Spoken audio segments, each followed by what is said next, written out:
Hello everyone, তোমরা সবাই কেমন আছো? আশা করি তোমরা সবাই খুব ভালো আছো। আমিও ভালো আছি, বাট আমার প্রচণ্ড ঠান্ডা লেগেছে, যার কারণে আমার ভয়েসটা এরকম শোনাচ্ছে। আর ভিডিও অনেক দিন পরে তোমাদের সামনে নিয়ে আসলাম। তো কিছুদিন আগেই আমি গেছিলাম, আমরা চারজন আর কি, বকখালি ঘুরতে। তো সেখানকারই কিছু সাইট সিন আমার ফোনে ক্যাপচার করা আছে, ওগুলো ছাড়াই হচ্ছে না। দেন আমি এটা থেকে শুরু করলাম, এরপর নেক্সট ভিডিও আসতেই থাকবে বকখালির সব সিরিজগুলো। তো আমরা একটু সাইট সিন ঘুরতে গেছিলাম। সেখানে গিয়ে আমার বকখালির সবচেয়ে পছন্দের বিচ আমার এটা লেগেছে। এত সুন্দর, বিচটার নাম আমি ঠিক মনে করতে পারছি না, বাট ভীষণ সুন্দর। তো দেখছো ওখানটায় ওরা দাঁড়িয়ে আছে আর আমি উপরেই বসেছিলাম।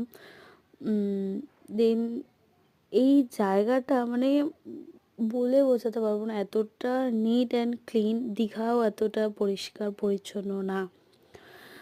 তো দেখতেই পাচ্ছ আমি এখানে একটু পোজ দিয়ে দিচ্ছি।